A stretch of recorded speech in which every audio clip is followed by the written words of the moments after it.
আমি প্রজাবাসীদের মঙ্গল কামনার্থে অষ্টমী যজ্ঞের আয়োজন করেছি। আপনি আর বিলম্ব না করে আপনি যজ্ঞ সভায় যজ্ঞ আরম্ভ করুন। রাজা রামচন্দ্রের আদেশে কুলগুরু বৈশিষ্ট্য সঙ্গে সঙ্গে অষ্টমীর যজ্ঞ শুরু করলেন। ওম নমো অগ্নিদেবায় নমো নমঃ, ওম নমো অগ্নিদেবায় নমো নমঃ। যজ্ঞ সভায় অষ্টমীর যজ্ঞের ঘোড়া আগমন করছে।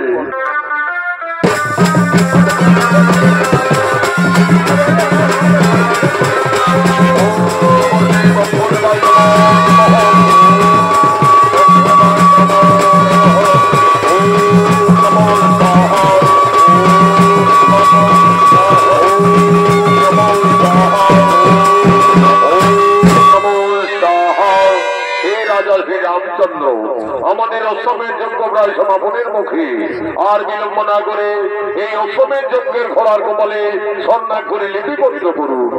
এই ঘোড়া রাজা রামচন্দ্রের অশ্বমেধ যজ্ঞের ঘোড়া। এই ঘোড়া যত দূর পরিভ্রমণ করবে তত দূর তার সেনানা বলে পরিচিত থাকবে। আর যদি কেউ বাহু বলে বদলি করে তাহলে রাজা শ্রী রামচন্দ্রের সঙ্গে যুদ্ধ করতে হবে।